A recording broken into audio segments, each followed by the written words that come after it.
ng'ayogedde ebigambo ebyo. Baapangisa ekimotoka.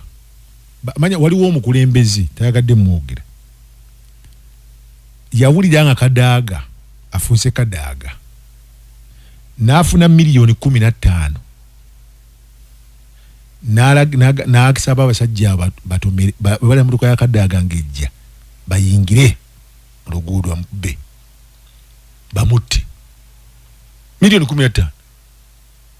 Era agambye nti bwe wawulira nti oyina amaanyi, 1, lwaki olemesa oli akuvuganya okwata akazindaalo ng'ayogera ku nsonga ezo ezimu. In short ategeeza nti nwanisiza abantu bano okumala ebbanga.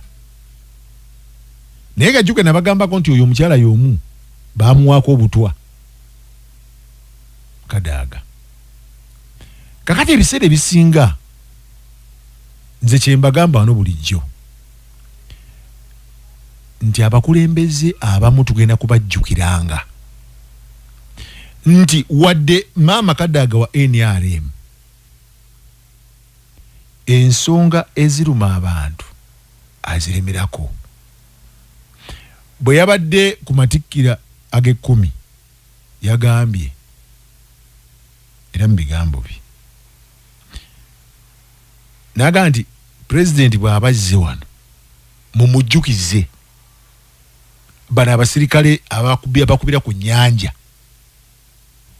baveeko oba si ekyo eddoboozo liri ddala nalyo linfunire olintereko nti bano abantu bano balekeraawo okwemotyamotya ng'omukulembeze azze. Kati bye bimu ku binyiiza abasoga liwe eddoboozi lyeryo erya UPDF. Limbankubako lyokasimalamu valyo amawulirego. Kakati kamuteekeko manyi ebintu bino bya mukuba ebidabo gundi awo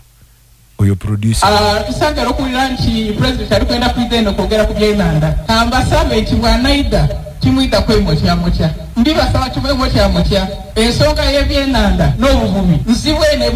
busoga emirimu enanda ezisinga lwekyo ekigema ku byenanda bigema ku busoga n'olwekyo omutya okubera ekituufu kyekito kizibu atwala abasirikale ku nanda oba kyekyo bagobe obutimba obutundibwa mu maduuka tijje bubita kwa gavumenti niyeno revenue authority ebintu ebitaga kuidara abantu babigule so mutya mu mukobe wendi bawo ndi mukoba ekyokubiri kigabagana na bibali usanga nti abakise bali hano onaye boyidi oliya ndi kubanda report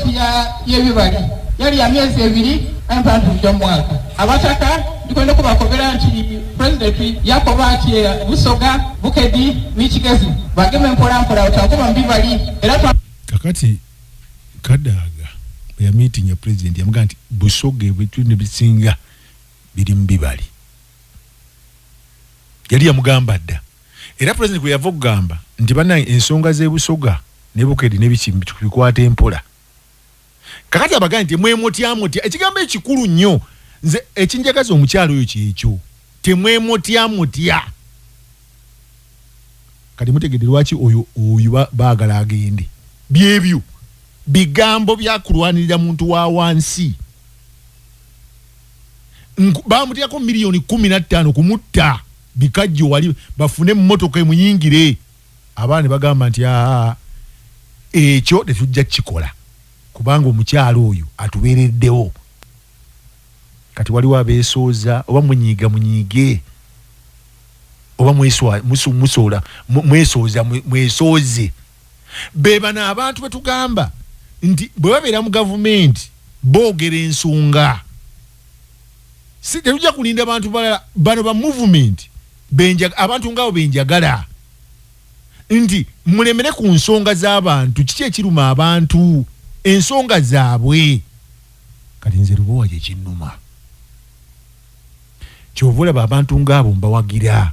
kubanga nze LUBOWA ngenda mu ddwaliro n'abantu ba bulijjo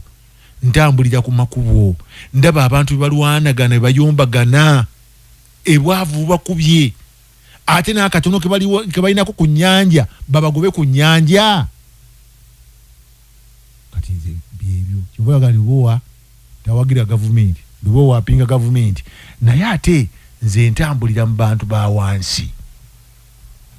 kye nagambako omuntu omu omukulembeze obulungi bino ebyokuwanga abasajja bano abasimanyi baani sente miliyoni 5 waki tebakwata sente zino ne bazissa wansi mu bantu ne bagonjoola ebizibu kubanga ebizibu ne boolonda se ne boofuna abaani ne bawa sente otya ekizibu kisigalawo ku gulawundi kyova olaba nali wano nga nnwanirira bagundi bana ba NRM bakiyamaani ba NRM nga njagala bakiyamaani bana ba NRM babeere ne bajeti nga bwe byali mirembe gy'obote nga kiyamaani akola omulaba mukozi oli yagamba nti akati gwe olina kyoyisaawo nedda abasajja bakoledde gavumenti eno naye basasuddwa bwekyayi buli ayogera amazima nga wa gavumenti aba mubi kakati ani ayogera bwe tulaba ekintu nga waliwo ekizibu ne tugaana okukyogerako okulanga abakulembeze bakitegeera bayambe abantu ba wansi nze lubowa bandidde mu nsi yaffe olukwe kankome wano leero manye obudde tebuliyo kasi owulira nga omutwe okuluma mugongo kuluma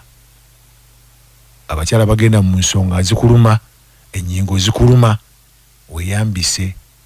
pain aid capsule kale ate bw'owulira ng'ekifuba kikuluma ssenyiga asthmatic cough zino zi allergy